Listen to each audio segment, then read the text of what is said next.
Hello, everyone. Welcome to another video conversations on Awaz-e-Haqiqat that translates to the voice of truth. I'm your host, Chris Malika Bhadra, and today or tonight, depending on whichever part of the world you're watching us from, as you can see on the screen, I'm joined by a very prolific guest who is doing something truly, truly amazing. She works towards upliftment of our widows in our country, and the institution that she has founded is based in Vrindavan. I'm talking to Radhika Devi Dasi, who's the founder of RadhaSeva. She is an Indigenous woman of North America, and from an early age, Radhika dedicated her life to the universal spiritual truths alongside advocacy for women of traditional practices, fueled by her education in women and gender studies and psychology of women. Alongside her academic background, she also immersed herself in ancient Vedic wisdom and became acquainted with the teaching of His Divine Grace A.C. Bhaktivedanta Swami, Srila Prabhupada, and shortly after, took initiation into his international society. After a year in Vrindavan, India, Radhika made it a heartfelt mission to serve Vrindavan and the people that reside there, particularly the widows of Vrindavan. On that, Radhika, very good afternoon. How are you? Very good. Thank you. Thank you for having me here. It's a pleasure. Absolutely a pleasure, Radhika. And before we start the conversation, I would like to acknowledge the traditional owners of the land on which I'm meeting Radhika in the morning. This is morning for me. I come from the land of the Kulin Nation, and I would also like to extend my respect to the elders, past, present, and emerging. On that note, Radhika, first things first is what I wanted to know is when was RadhaSeva founded as an organization, and what was the initial motivation when this was founded? So RadhaSeva was founded in 2010, so almost about 14 years ago. Yeah. And initially, when we founded RadhaSeva, the mood was really of entering Vrindavan as a spiritual person and wanting to acknowledge and be in a supportive mood for the land and for the people of Raj. And spending this time there in Vrindavan, it was very easy to see that the land was not being properly cared for with the amount of influx of pilgrims and tourists who were coming, and neither were the people. So the people of Raj were often marginalized from society. There was a lot of poverty.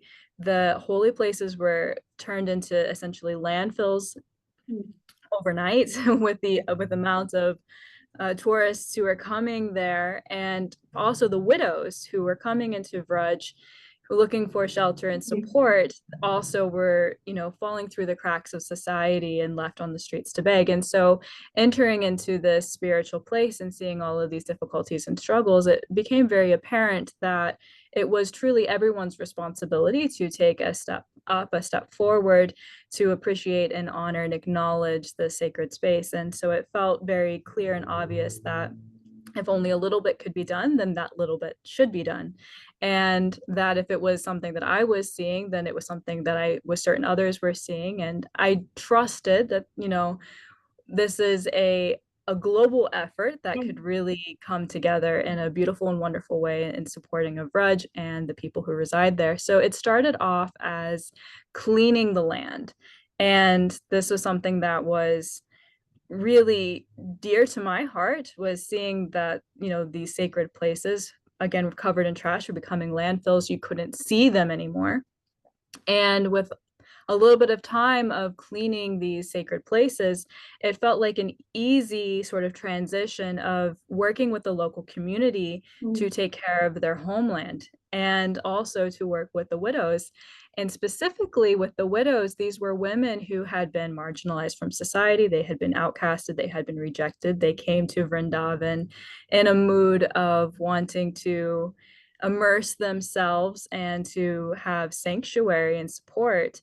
And many of them were very eager to do some seva, to do some service. And so when this mood of uniting the widows with taking care of the land and taking care of the people, it was a sort of a perfect and beautiful pairing.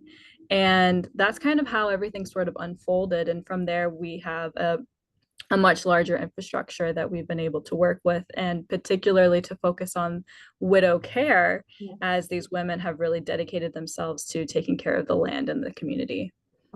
It's wonderful, Radhika. What you guys are doing are absolutely amazing, because I can't tell you, our society, most of South Asian societies, widowhood is till date seen as something that has to be shunned away. My Yeah. grandmom lost her partner at a very young age, and I've seen what society does to your mental health. Those Yeah. ostracizations are just horrible to deal with. But thank you so much for doing what you're doing, Radhika. Um, Thank you. Moving on from there, as I mentioned, that it is we speak about globalization, 21st century and whatnot, but widowhood is something that's still not spoken out in the loud. It's still in a hush topic. What are the reasons behind this stigma? What do you think are the reasons that's pulling this down? Well, I think that's really quite a heavy thing to unpack. There's a lot of layers Sure. to widowhood, especially in the South Asian society. And I think that it's not really something that can be fully sort of unwound within the context of this conversation. But there's a few things that I can touch upon that I think really have played a major role in this. And I also think very interestingly that it depends on which social structure we're looking in. So are we looking in rural villages, or are we looking in a more sort of modernized society, like how that has shifted? And so looking in the context of these rural villages, which is where I'm working and focusing on, and although this does sort of bleed through into the society as a whole, is there's this mood of deep religiosity and the need for deep spiritual religious practices as a sense of safety and security in many ways. And so then in that need and that desire, a lot of things get lost in translation and become very black and white.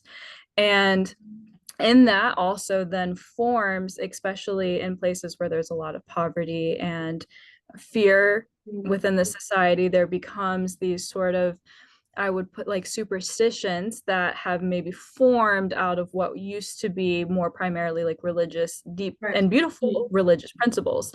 But from that then comes sort of unfortunate and not really religiously based stigmas. Yes. And I think widowhood, it definitely falls into the placement of that, where if a woman in her chastity may be honored and supported within a religious structure, then if a husband dies, let's say prematurely or prior to his wife, there's this sort of mood or this tie to, well, then she must not have been chaste because her chastity would have protected him in his life. And so therefore, so it's sort of like, it's a beautiful thing to honor a woman's qualities, whatever they are. But then when it then gets twisted, when something unfortunate happens, it's easy for then people to then take that into a social stigma, and that, oh, now this woman is inauspicious, and so now we have to keep her away.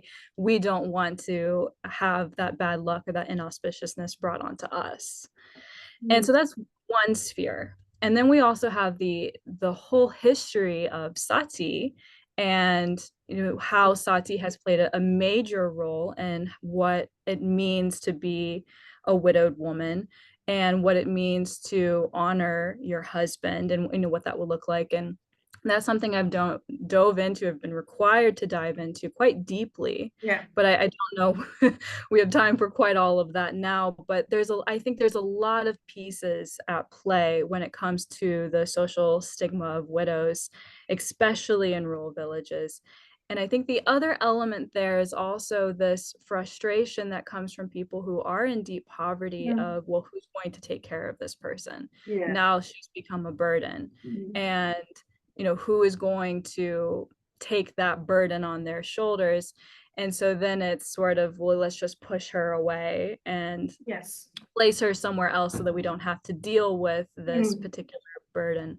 So anyway, those are just a few pieces that have played a role in why there's been such a heavy stigma on widows and widowhood. But of course, that's very light touching, and there's a lot of elements. Yeah. Because when I was going through your website, Radhika, some of the testimonials where anonymous members had written their life, I think 3 or 4 testimonials stated similar things, that the woman was pretty young when she was married off to a pretty older man. Yes, that's quite, for the women that we work with, this is tremendously common, especially since the women that we work most primarily, and most of the women who are coming to Vrindavan are older in age. So they're somewhere between 50s to 70s or 80s in age. And so they're coming from a background that child brides and child marriages were still extremely common. And a lot of that had to do, one, with not being able to afford education within the family and trying to, create some sort of structure that was going to provide safety and security for the family, and maybe for the daughter, maybe not, like depending on, Yes. the psychology of that family. It's very difficult stuff. It is. What vexes me is we always keep on harping. We are 21st century global world, this and that.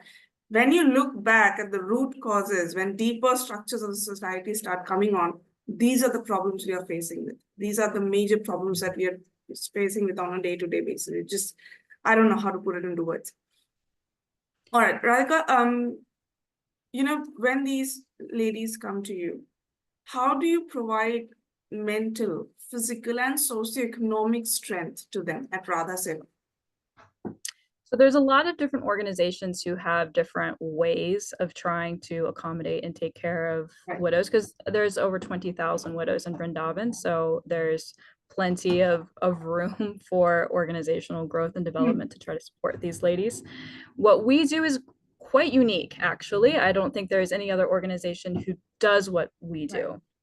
And what we do to try to really create a community of care for these ladies is we try to focus on where they're coming from and what they're dealing with for themselves. And instead of trying to shift so speaking about their mental care, many of them are deeply traumatized. They're gone through severe abuse. They have to deal with the neglect.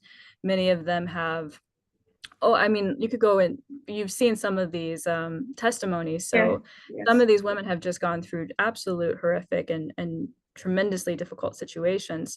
So rather than trying to shift them from this place of difficulty and then try to reintroduce them as if they're going to be, in the same sort of status as a young woman who's grown up in a probably, hopefully a more foundational sort of situation, we're trying to work with what she has.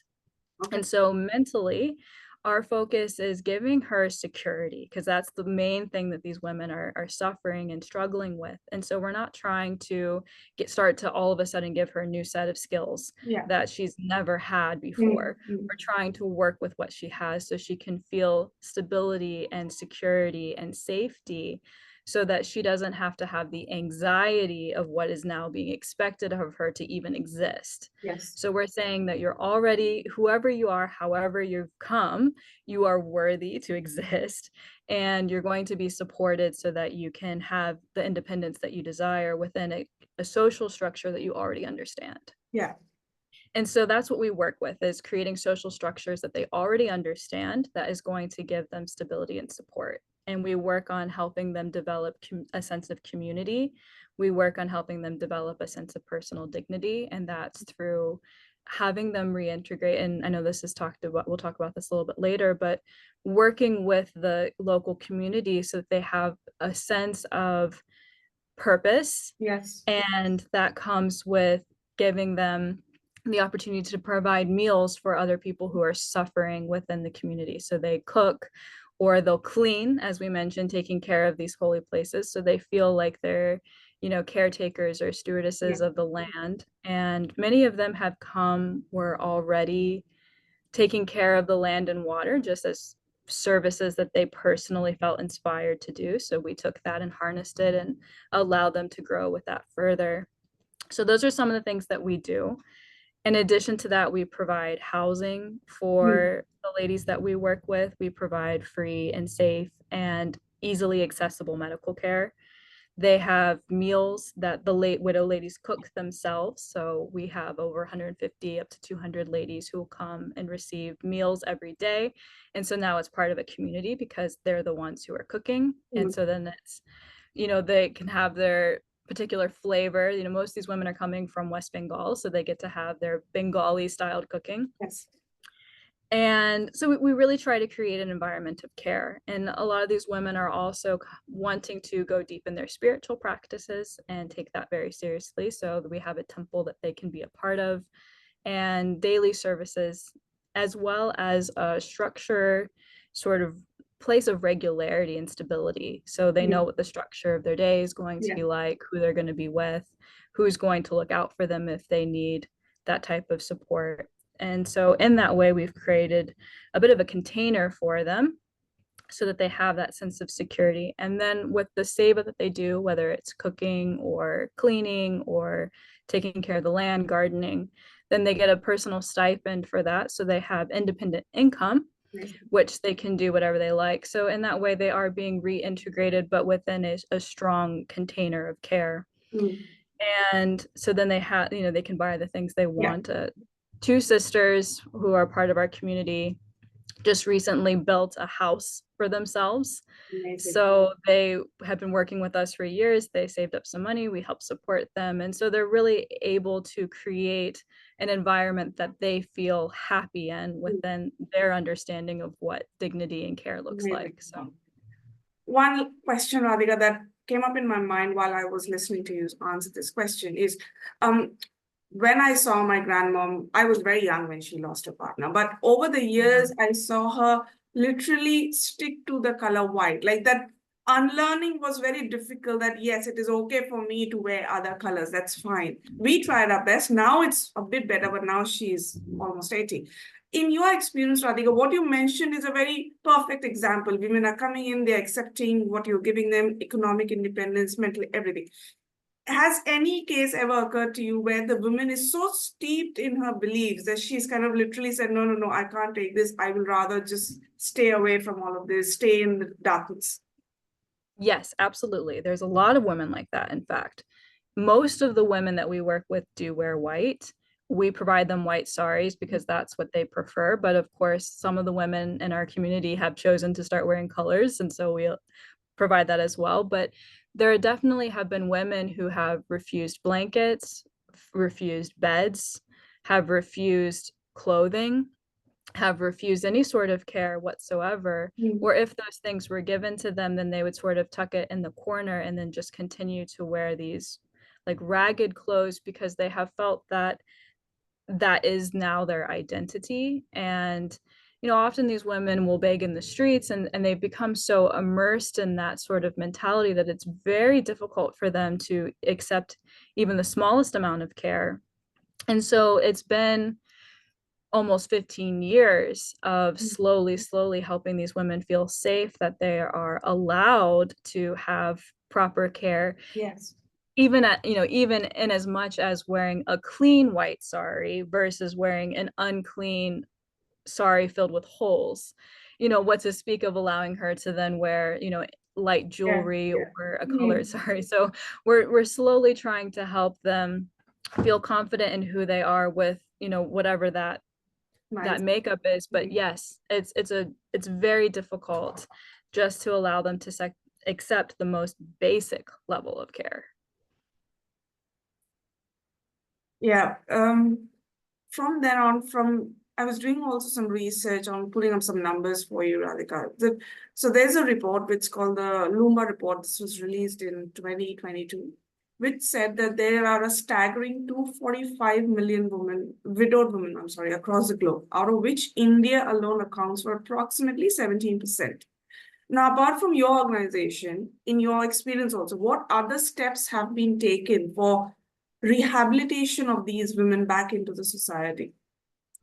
So we've talked about what we have done. Yes. And so we're working within a smaller community structure, and we're trying to rehabilitate these ladies to work within the societal structure of Vrindavan. Yeah. So it's sort of this sacred and safe little bubble that allows them to be reintroduced without necessarily having to go to, for instance, like Delhi and try to figure out what that type of life would be. Yes. For many of them, it would be too overwhelming and frankly traumatizing.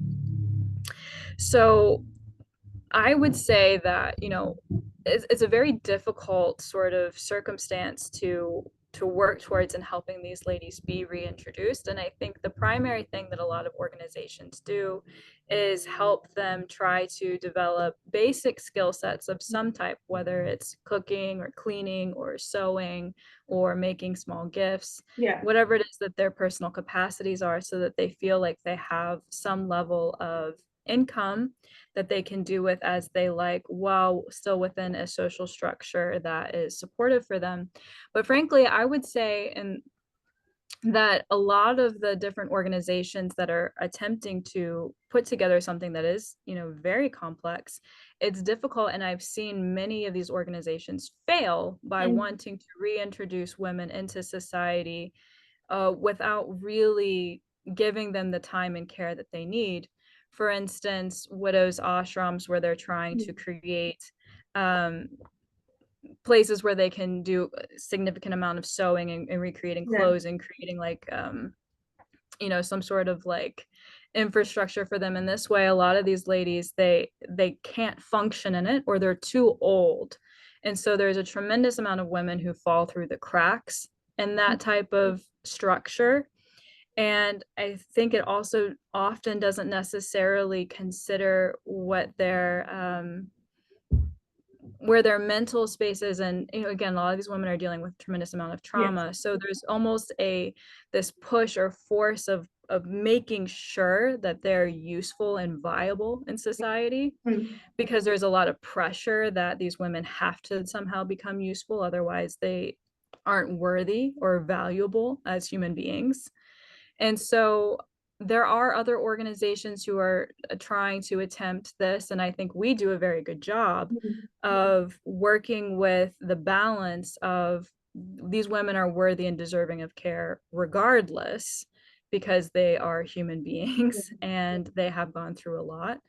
And also they do have the capacity to provide something useful and valuable and beautiful to society. And when they are empowered, they can create tremendous amount of change within a society. And we've seen that wholeheartedly.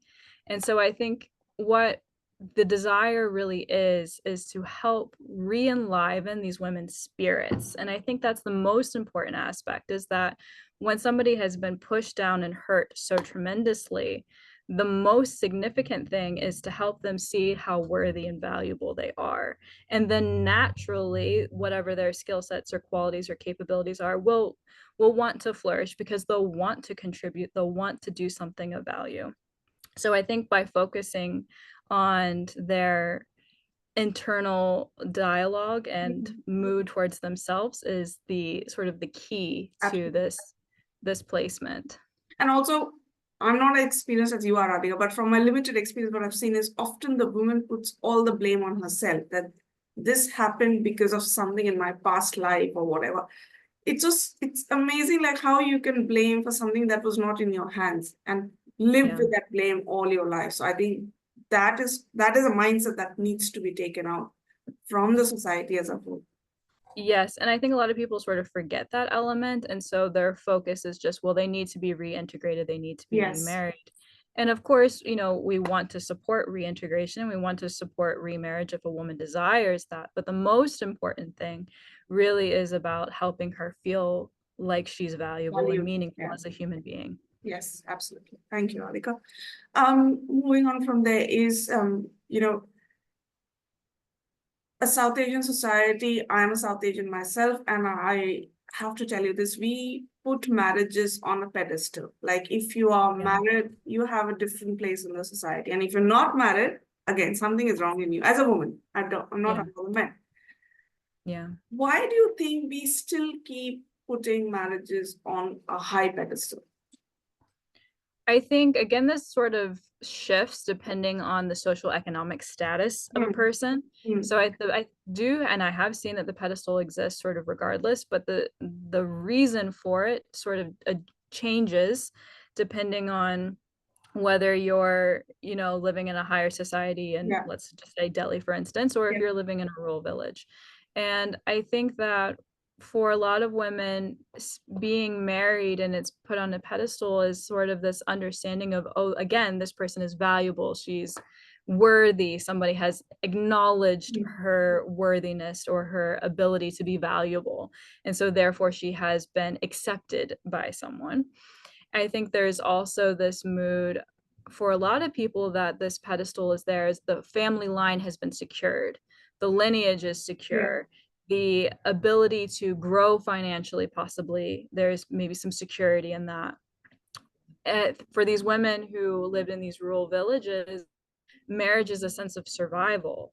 And being married means that, you know, you get to contribute to a small community, you know, maybe you get to even actually live, because a lot of these women, they had to, their families chose whether or not she could have an education versus getting married. And most of them would choose marriage over education because there's security. And that's the primary thing that they're looking for is, well, what is most likely to give her the most amount of security? Marriage, because there's somebody else there who's taking responsibility for her life. And I think as women become more educated, then that shifts of why marriage is on a pedestal. And still these, I think, deeper mentalities exist still within of everyone wants to be seen as worthy. They want to see that their lineage is secure. They want to see themselves financially grow. And so they want to be put into a family or a social structure going to support those things. And marriage often does a very good job with allowing that type of stability, if married, you know, in a situation that allows for that, which is why being married into a situation that may not seemingly support such a thing is frowned upon so much. I think that's also why arranged marriages are, you know, still quite prominent, frankly, because there's this mood of, well, it's not just about the mental emotional relationship, it's about the family structure and what is going to provide a place of safety and security for not just the individual but the entire family line. Radhika, is it the same for men though? Like when we talk about widows, when a man unfortunately loses his partner, how is it for a widower in these societies from your experience? You know, it's really interesting because, you know, there's such a heavy stigma for women getting remarried, although that is shifting, that it is, and I've seen it in real time change. However, that sort of stigma for widowed women that has been heavily placed there, I don't think has ever really been there for men. There's always this mood that a man can remarry. In fact, you know, we understand that in traditional practices of ancient India, having multiple wives was quite common. And so the mood of having more than one wife has always sort of been there. And so if a woman dies, accepting another wife is not really a concern, because he's, you know, in that mood, having a wife is emotional asset, but also a physical asset in so many ways. And again, wanting to ensure the family line, the family lineage, looking at this from a more patriarchal side, there's it's logical to have the room and the scope to have more than one wife if needed, or if your wife dies, to take on another wife to ensure the stability of your family structure. Whereas for women, that sort of the pressure sort of put on them to be the Lakshmi of that family and to provide all of those sorts of qualities there. And so then by the loss of her husband, then, you know, that mood often for a lot of people is that, well, then she really wasn't quite the Lakshmi personification that was expected of her. And so it can be a lot more devastating. And again, this mood of chastity is so strongly there in a lot of like religious and spiritual societies, which again is a beautiful thing. There's nothing wrong with that. It's quite glorifiable, but when it comes to the intensity of social stigmas, it creates a very different sort of reality for a widower and a widow. Also on that note, Radhika, it's very interesting, like once a woman loses her partner, like becomes a widow, it's considered sinful if she ever has to talk about her physical desires. Like how do these two things match? Just because she's lost her partner, she's still a human being. But I don't think if a widowed man speaks about that, oh, I need someone, as you mentioned, for physical longevity, I don't think somebody will look back at them and say, oh my God, what you said is just sinful. Never repeat that again. So these are the various inequalities in my eyes as a common citizen or a common person that we need to be talking about, because everybody is a human with equal rights, if not more. Yeah, it's really interesting because when working with the widows, we've had to be very careful about honoring their mentality towards these things. And for many of these women, it is quite a taboo, a tremendous taboo. And for them, the main thing that they desire is to be seen as still a very saintly and chaste woman. And so we have been working to support that sort of place of dignity for them, which a lot of that does come with wearing white or presenting themselves and quite frankly living a very saintly sort of situation or life circumstances. And so because that's something that they still very much deeply value, we don't really try to adjust or shift their mentality in that. It's more of allowing them to feel empowered within that mental framework. But moving forward in society, I do think that this is an interesting sort of dynamic that will need to be navigated, because there are young girls who are growing up in a very different world than their mothers and grandmothers, and how they were going to be seen and valued and how they're going to contribute in society. It's going to look significantly different. And so that's something that I can see people as a whole are grappling with, of like, what does this mean to be a woman in the the 21st century versus the 21st century perhaps experience of the women prior, what to speak of earlier generations. So it really is an interesting sort of social experiment of where these values are going to end up. Absolutely, Radhika. Radhika, you work with such a noble cause, but there might be days when things are going down south or things are not going as you planned them to be.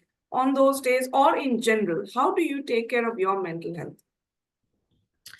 Well, I have a lot of inspiration and a lot of support from these ladies. They are truly inspiring for me, having to come from such difficult circumstances themselves, and in fact, quite vibrant, beautiful women.